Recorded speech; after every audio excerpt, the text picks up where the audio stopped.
Hello and welcome to Ticket Manager's All Access interview series, engaging leaders from across the sports marketing spectrum to identify and explore critical issues in the business of sports, entertainment, sponsorship, activation, ticketing, hospitality, and even more. I'm your host, Jim Andrews. Joining me on this episode is John Brody, Chief Revenue Officer for LEARFIELD, which is, of course, a longtime leader in connecting brands and media companies with collegiate athletic programs across the country.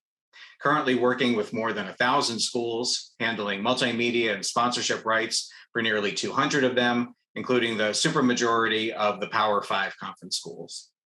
That's the area that John oversees, but LEARFIELD's additional services include publishing, audio, digital, and social media, data analytics, ticket sales, professional concessions expertise, branding, campus-wide business, venue technology systems, and the list goes on. Great company, been around a long time. John, you yourself have been around for quite a while, and I just thank you so much for joining us. It's great to be here, Jim. It's good to see a longtime friend. All that stuff that LEARFIELD does, I'm impressed. I hope I can live up to the credentials of our company. We just this year celebrated our 50th anniversary. So much has changed this year and over the last couple of years in collegiate athletics, but LEARFIELD's been around a long time and has done a lot of really revolutionary work in the space. Now it's just another chapter in that, hopefully in that long story of LEARFIELD and collegiate athletics. Yeah, and it is such a dynamic space right now. There's so much going on that I wanted to kind of dive into with you. At the beginning, you've been with LEARFIELD for just about a year now. After, as I mentioned, a long successful career on the pro sports side with WWE, the NFL. I think you and I first met when you were at Major League Baseball. You were at the Celtics. What's really been the biggest difference, having spent all those years on the pro side, in coming over and operating in the collegiate space? There's so much that's different and there's so much that's the same, right?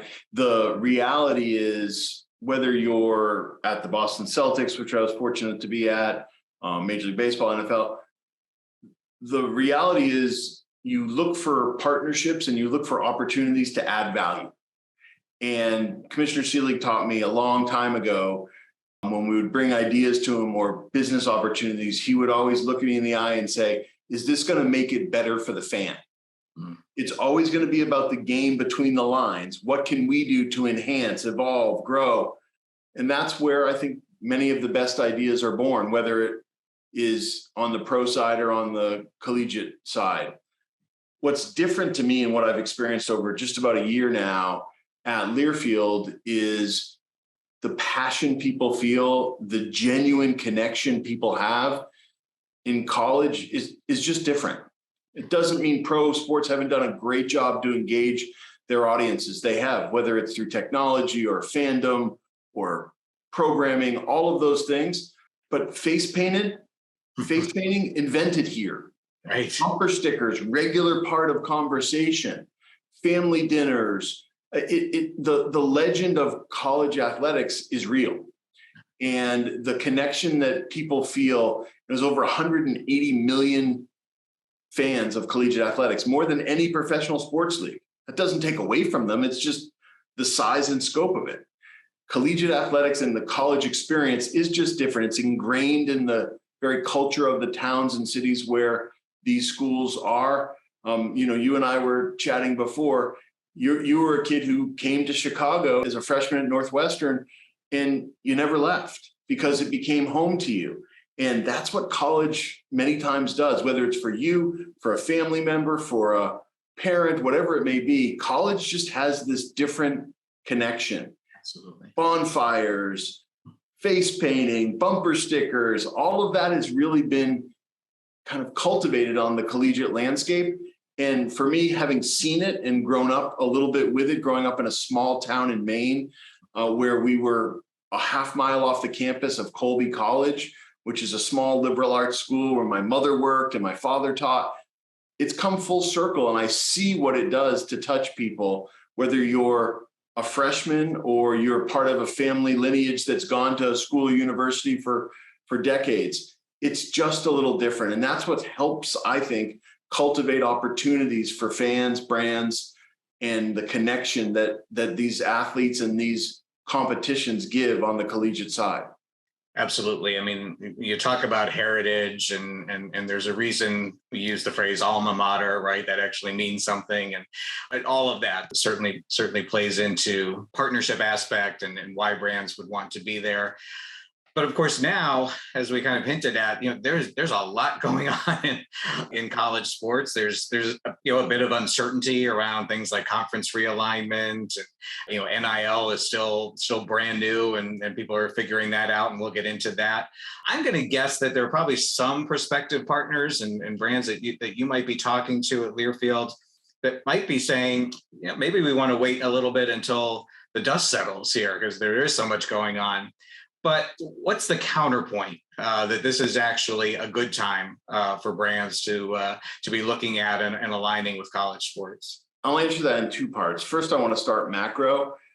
For the early part of my and your career, sports were an amazing ecosystem that was kind of just to the left or just to the right of center in the marketing mix for brands.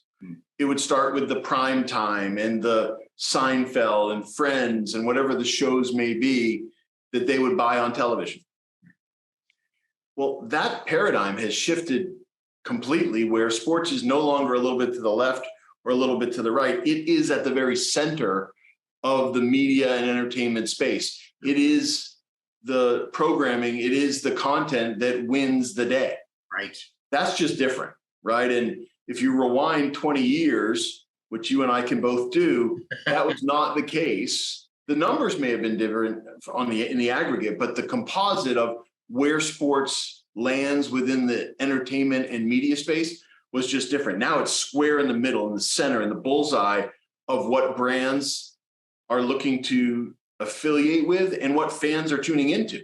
Yeah. Right. So the world of consumption of content has changed, and sports is now in the center of that wheel. And that's a tremendous opportunity for all of us, and responsibility for all of us who work in this space.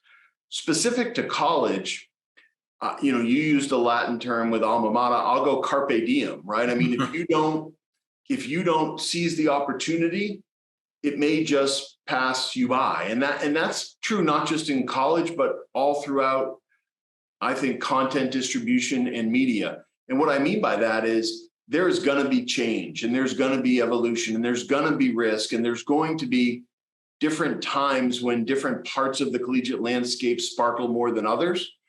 But what I ask myself, and then I ask my team, and then ultimately we ask partners, do fans want to connect? Do fans want to get closer to? Do fans want to ingest the content that is collegiate athletics? It may not be the same way as it was a few years ago or a few decades ago. It may not just be that Saturday afternoon audience, although we love it on Saturday afternoons, but it's the entire lifestyle. It's, what does it take for a student athlete to actually be a student and an athlete? How do they live? How do they train? What do they eat? All of that type of content and that type of connection is where brands can really, I think, make a value add to the connection that fans feel, whether it's for a student athlete or more notably for an institution or the institution of collegiate athletics. So is there unrest or change? Yeah, that's life, right? There's constant change and evolution in that. I have not really encountered brands saying, well, we're not sure where it's going to play out with realignment or transfer portal. It's more an education. And then the opportunity really comes from that, because it is so important and so center to the content distribution strategy for so many different entertainment vehicles and so many different entertainment companies. College athletics and athletics generally, and leagues and teams and athletes and student athletes, they're kind of at the center. They're not just slightly left or just slightly right. We're in the middle. I mean, if you just look at the top performing, whether you even go all the way back to the Nielsen days, all the top performing content on television right now is NFL programming and college football programming and NBA programming and Major League Baseball. So it is not the accoutrement to a media plan. It is the center of that media plan. And how do you deliver for fans, and how do you deliver for brands content or marketing plans that are compelling? a value add for fans and something that's ownable for the brand. And speaking of those brands, I mean, there are certainly lots of brands that have long history with college football. Those of us who are fans are all familiar with those. But I think one of the most exciting things recently is that there are a lot of new and emerging categories that we're starting to see on the landscape. I'd love to get your take on how you and Learfield are kind of navigating that, and with your school partners and with some of the brands that you might be bringing in for the first time, perhaps. Yeah, and this I don't think is specific to collegiate athletics. I think this is tied to the entire sports marketing and sports media landscape. Technology is at the center, right? How people ingest content has changed. Right. The power is not just whether you walk through the gates or you turn on your television at home. It's much greater than that now. It is now what you want, when you want, where you want, how you want it.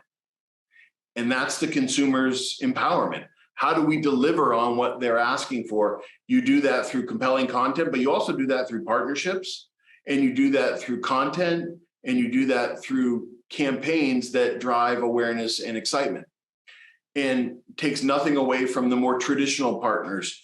We're fortunate to have a long-standing and very successful relationship with Allstate, with Nissan, with State Farm, across many of our schools.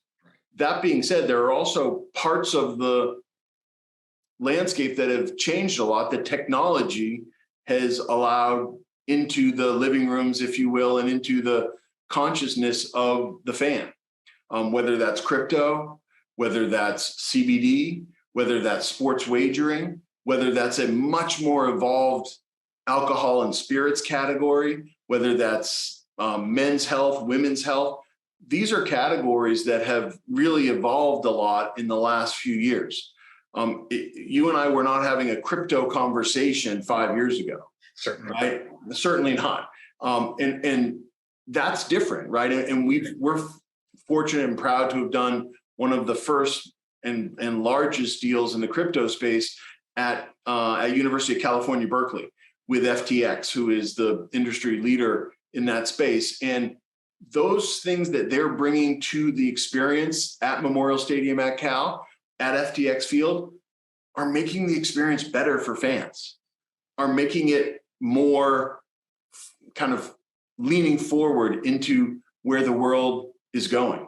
We just want to give opportunities like that for brands like FTX, or in the alcohol space. It used to be kind of an arms race between Budweiser and Miller Coors, and those two are tremendous leaders in the field. But there's so many different elements to it, whether it's wine, whether it's hard alcohol, whether it's seltzer. How do all of those live together? And how do those also then add a sense of value and upside for fans, always with responsible messaging? Right. But how do you look to the categories, whether they're new or old, and try to create value? And those are some of the places that we've seen it more recently. Anytime I think I know what's coming next, I'm proven to be a step or two behind. But we really look and watch, and we're fortunate having, as you articulated in the opening, roughly just under 200 school partners. What we'll learn at Texas Tech may be different than we learn at UConn, which may be different than what we learn at the University of Florida. So we have the kind of the boots on the ground. So we're learning constantly about these different areas. And look, the role of the athletic director, who's our day-to-day kind of lead at these schools, is really complicated. Yeah. They have to support student athletes, and I'm sure we'll get into NIL a little bit. Yeah. They have to support student athletes. They have to work in the backdrop of an institution of higher education, right? So how are we educating these student athletes, and how are we making the experience better? They have to work within the rules of regulations of their conference, of the NC2A, of their state government. So there's so many different elements to it. And I didn't have as great an appreciation, though I always did from afar, of how complicated the role of the athletic director is. Oh, and then you also have to win, right? Oh, yeah, that. Coach. Right? All of those things together make it complicated. What we're there to do is help them look ahead help them see the trends, help them find the right partners, and help them grow the opportunities for their school and university to do what they're in the business of doing, which is educating the young people for the next generation. And we talk about kind of the diversity of the players on the brand side, but on the collegiate side too, there's, in addition to what we think of kind of the traditional MMR sponsorship rights, the revenue buckets for college athletic programs are evolving. As we said, well, next question will be about NIL, but you've also we're seeing more alcohol sales. You mentioned that category, more commercial naming rights as opposed to kind of donor names on venues and stadiums. The campus-wide initiatives where you're including assets and inventory outside of the athletic department. So much of that now. I assume those are all pieces that you and Learfield are getting involved in. So any thoughts on how to approach that? In many ways, Jim, it's the same sort of conversation, right? As technology helps us all live different, better, hopefully, and more complete lives. How do we serve that, right? In our capacity as a solution for athletic directors, university presidents, chancellors to improve the collegiate landscape. Some of that may be with an athletic director's need for revenue. Some of it may be to help with the further definition and evolution of female athletics. Some of it may be an education program throughout the entire campus. All of those things are a part of what we as Learfield and Big Learfield, whether it's through the MMR group or not, what we are tasked with doing, right? It may be a need to recreate a signage opportunity through ANC, which is one of our companies, or it may be how to provide a ticketing solution through Paciolan, which is the second largest ticketing company in the country. And anyone who's gone to a college game probably got a ticket through Paciolan, or buying a t-shirt through CLC, or checking out the Northwestern website that's probably in some way powered by Sidearm Sports. All of those are part of what we deliver as a solution. And that's why when you ask, what do we see? I look at us and say, Learfield's the front door to college, the front door to college athletics, but maybe the front door to college more broadly. Right. Because we sit in so many of those institutions and support the athletic director, support the ticketing lead, support the licensing lead. We support the universities. And that's what they expect and what they should expect from us. And I think one of our differentiators is we do it locally. So we wear that golf shirt, just like the Michigan, I don't know if I'm allowed to say Michigan in front of you, but just like the Michigan athletic director, the people on our team wear that golf shirt and live in Ann Arbor and run into the stadium just like the Michigan athletic director does. But we also have, I think, an enormous reservoir of opportunity because we have this fully completed national network from north to south, from east to west. We have school partners and we have solutions for brands that give you that national halo and give you that ability to take what you're doing at the University of Indiana or at Colorado State or at Florida State, and then tie it together through a national platform and national solutions across different forms of media with all of the different intellectual property, which makes us, I think, a different solution. And then to your question, we then can add in all the other elements. Maybe it's a campus-wide banking deal that we can help the school with to put more ATMs on campus, or maybe it's to bring crypto to campus. Maybe it's to do a better education process for student athletes with recovery and wellness tied to CBD. All of those things are a part of what we feel we have the responsibility to deliver to the athletic director, but moreover to the university. And that's becoming more and more a part of who we are and what we do. That's amazing. And I think that only makes sense. I can remember a handful of campus-wide deals that were done, as you said, back when you and I were just starting out. And, on paper, it makes sense. And I, realized that colleges and universities are complicated places. So it's not as easy necessarily to do those types of deals. But, my gosh, why not? As you say, you've got, if you can get the access to the entire campus to put an ATM network in there, just a no-brainer for a banking brand or fintech brand or whoever to say yes to that. Yeah, I think that's right, Jim. And look, I can't overstate, we're there every day. right? We're on campus. We have a part of our MMR team that is Campus Plus. What are they? They are Campus Plus. They have opportunities for things to do, the opportunity to do things, throughout the campus. We also have people who are embedded in the athletic department who are really there to capture content, right? So they're capturing content at all times with access, right? So that they can help us curate in a way that may be valuable for a fan, may be valuable for a brand, may be valuable to the athletic department. We want to help them. Maybe it's something that they can do for a fundraiser. We're a part of that solution for the athletic department. People think perhaps that it's really just about how do you sell more stuff tied to the University of Arizona. That's really not what it's about. It's about the solutions that we provide to our partners at the University of Arizona. Some of it may be commercial, some of it may be for donors, some of it may be for student athletes, some of it may be for the actual technology to help the student athlete on the field. All of that is within scope if we're truly providing the services that we have the ability to do. And that's where it really gets fun. Before we talk about NIL, I will say I live in a house divided. So this office has a lot of purple and white, but there's plenty of maize and blue in the other rooms here. So well, it's always good to have a little healthy tension, isn't it? Yes, there's plenty of that, believe me. Lots of questions I could ask, but just specifically, where does Learfield see itself fitting in the NIL era? Are you able to be involved in working on NIL deals? Is it something that some of the brands that you're working with, you can help them try and figure out this landscape of who to partner and how to partner with the athletes themselves? First of all, it's beyond it is so in the infancy stage that any of us who say they know where NIL is going absolutely doesn't. Right. Here's what I know.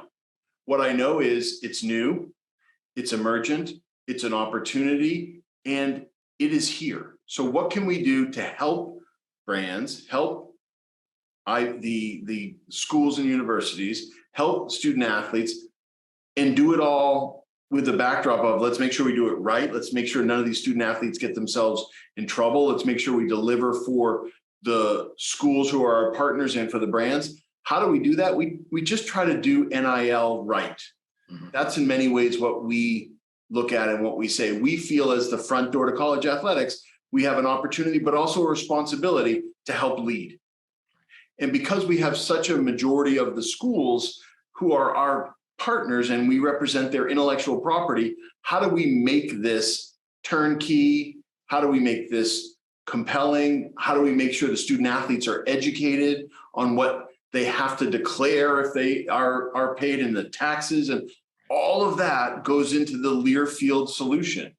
And that's why we like to say it's NIL done right, whether it's finding the right partner through our partnership with Open Doors, whether it's through Learfield Studios, who creates the content and works with the student athlete. And Learfield Studios is a huge focus for us going forward. It's something that we have built and are cultivating, whether it's making sure on campus that we're working with the athletic department and making sure that if there are opportunities for student athletes, that the athletic department, the intellectual property, the student athlete, all of that is collectively done. We don't represent student athletes. We represent the schools and universities, but we're an enabler and we're a connector and we're a unifier as the front door to college athletics.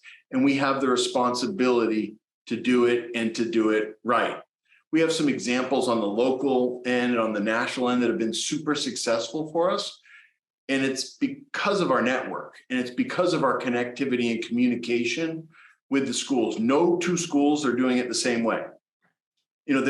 Every state is different. Every school is different. There are collectives, there are not. All of these things are just pieces of data that we put into the sifter and say, okay, how can we solve a problem for the university of today? And what we found more and more, and it's certainly exploded over the last probably 3 months, is how can we connect brand, student athlete, institution, tied around the intellectual property of the school. And that's what we do. And whether it's with Open Doors or whether it's with our internal folks, all of the different elements have to work together to serve. And I don't know where it goes. Here's what I know. I know that there's a craving for it. College athletics has never been on the front page of more, I don't know if we say newspapers, but on more websites than ever before because of NIL, because of conference realignment, because of the power of the transfer portal. All of those things go into this huge opportunity for brands and schools to come together. And that's our job. And NIL is just a part of it. It's a super important part of it, but it's a part of it so we can provide what the brands and what the fans want. Fans want to hear from student athletes. Fans want to know what do you have to do on a Tuesday night after practice before you have a practice the next morning? How many classes are you taking? What does it mean to be a student athlete? What do you eat? Where do you live? We can provide a lot of those things, and we can also help student athletes and brands come together. And that for us is the responsibility and the opportunity that we have. Where will it be 6 months, a year from now? I just think it will continue to be a part of the ecosystem, the same way it has been in the professional side for decades. Right. You know, we're not reinventing an entire new type of program. It's just done in a different way. Student athletes and athletes are different. Professional athletes have a different system than on the collegiate side. And we just have to serve our partners and serve our schools the appropriate way and make sure everyone is doing it for the best interest of the future. And I think you said something really important that I've been thinking about, which is you're taking advantage of the fact that there were really those three elements. It's the brands, the schools, and the athletes. And for the first time with NIL, you can put those all together. And in some of these deals where you see only two represented, not that that's, they're always going to be, those and they will need to be, but there's almost a missed opportunity a lot of times if you don't put all three of those together and really make it, I hate to say win-win-win, but that's really what it is. Yeah, it's interesting you say that, and it's not a play on words. We spent a lot of time thinking about it. That's why we created Learfield Allied, right? And we call it Allied because we want to align and ally with all the different parts of the world, right? The ecosystem that is the school, the brand, and the student athlete. How do we align all of those together? That's through Learfield Allied. And that's what we call our system that allows all of those groups to come together and deliver solutions that work for brands. And more than anything, deliver really interesting content or really interesting programming or really interesting opportunities in that NIL space. So it's interesting that you said that, and it just fits very well with what we call it, which is the Learfield Allied program, how we can bring everyone together to try to navigate a space that is changing, evolving, and growing literally by the day. Before I let you go, you and I are sitting down just before the college football season is about to kick off.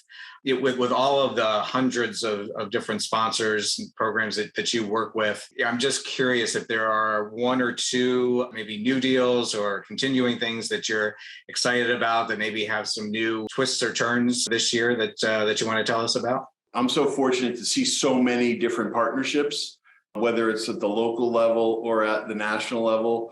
We've done a lot of deals that I think really move the needle for brands and schools. I'm excited about a new program we're doing at the University of Texas with American Airlines. I think it's a really interesting program in an industry that has really come back, right? We haven't even talked about COVID, right? In the industry that's come back from COVID, I think American's done a really interesting thing with us at the University of Texas. Some of the national programs, we have a program with DeWalt. It's the first time they ever really dipped their toe into the collegiate athletic space. They've helped us literally build benches through our partnership with Dragon Seats, build benches on the sidelines for heating and cooling of the student athletes. We're using DeWalt tools to build those benches and make that, we think, part of the tapestry that is college football. That's a fun one to me. And it's providing value to the student athletes, to the universities, and we think also valuable to DeWalt. There are so many to mention and so many to talk about. Some of the things that we've done in the schools with the refurbishment of their football stadiums and some of the exciting things that we have in the hopper is what's really interesting for me. And let's not forget that the beginning of football season on the collegiate side is the beginning of many other fall sports throughout the collegiate landscape, right? For men and for women. And in this 50th anniversary of Learfield, which is also the 50th anniversary of Title IX, we have a real opportunity, we think, to look back and honor what we've done at Learfield and honor the growth and evolution of Title IX. But we think there's a huge opportunity moving forward. And how do we embrace that? How do we partner with brands and schools to further the growth of women on the collegiate athletic space as well as men? And look, we can look at specific examples of great programs that we've run, but more than anything else, it's a mentality.